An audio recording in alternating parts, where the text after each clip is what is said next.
Hello everyone, welcome back to my channel. In today's video, I am making an Easter card. We are using some very pastel, soft colors, and I show you two different colorways. The original colorway just ends up kind of getting lost, so I'm grateful that I made two different designs here, or two different colorways, and gave you some options as well. So what you see me using here is, this is the Greetery Spring Crest. And I have already die cut that out several times from HAMMERMILL cardstock. I have placed a piece of acetate that has a grid over the top of this, and I have placed the die inside of the negative, and I am using this to help me line up this stamp. The top part of the stamp has some very fine lines, and the stamp is kind of, it's not flimsy, it's just very malleable, for lack of better words. And I want to make sure that I get this lined up as well as possible. And so that's why I felt like it would be better for me to die cut first, just in case the stamp warped as I took it off of the packaging. So you're going to see me fiddle and fuss. You'll probably see my face and head get in the way. Sorry, you get to see my ugly mug, but I was just trying to make sure that this was as lined as possible.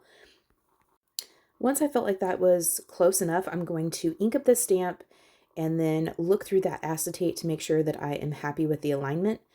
Once I am, then I can clean off that acetate, remove it, and go ahead and stamp my image down onto the die cut itself. So I do apologize. I thought I pressed record and apparently I did not. I'm getting really good at that. So let me just tell you some of the colors that I used. I used Simon Says Stamp Aspen, Shell, Morning, and Shark. And then I used Concord and Ninth's Carnation. I went ahead and I would do the same kind of trick. I would line up the stamp, use the acetate to make sure that I was happy with the placement.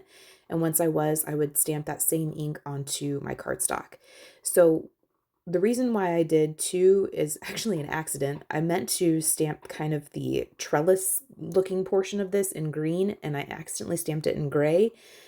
But I'm glad I did, because I ended up going with the gray instead of the green, which is the Aspen color. So I just kind of went through and I would kind of pop the other die cut in and stamp it without removing the stamp from where it was placed on my MISTI here. I had forgotten to stamp the trellis portion, so here I am just going back and lining it up with the gray one that I already did, and I will stamp it in the green. So this stamp set has the kind of like trellis part, so the greenery part, the leaves. Then it has one for the main flowers. Then it has one for kind of they look like wheat to me. Maybe that's just the Kansas girl in me. And then there are two separate stamps for the stamens on the flowers. I chose to do the stamens in the carnation on one of the cards. No, excuse me, I didn't do that. I did the gray on the card that had the flower stamped in shell, and I did it in the morning color for the one that the flowers are done in the carnation color. So just a different color variation. You could treat that like a trellis, like a metal, or you could treat it like greenery. And I did both, and like I said, I'm glad that I did both. To give our cards some interest, I have a piece of HAMMERMILL cardstock that I ran through the Altenew. This is the, what is this called? Hold on, I know it. Wait for it. Royal Brocade 3D embossing folder. And I just ran that through my die cut machine. And then I die cut out that Spring Crest die several times. So I wanted to be able to stack this up and kind of lift it away from the surface of the card. And so I also wanted there to be some interest in the background, but not so much that it distracted from the card. So after I ran that piece of HAMMERMILL cardstock through that Royal Brocade 3D embossing folder, I'm going to take some of that Morning Frost ink, or excuse me, that Morning ink, and I'm going to take a blending brush and just very gently go over the surface of this card panel here. I will say I'm normally a very heavy-handed ink blender, so it took a lot of restraint for me to not push super hard. I am like barely touching the surface of this paper, and I have very little ink on the blending brush there. And I was able to, for the most part, get ink just on that raised surface there and not all over the background. I do end up taking this and trimming about 1/8 of an inch off of each side just to get a white border. I think it would have also looked nice to have put a colored cardstock panel back there instead of placing it directly onto the white card base. Just something to think about. You could do it in a contrasting color, and that would look very, very nice, and give you some more color to this card that's, for the most part, very, very light, bright, and white. I did stack 3 of the die cuts together, and then there are some innards of this die, and I just used a Tim Holtz pokey tool to poke those all out, and they came out very nice. And I just used liquid glue to glue all of those together there.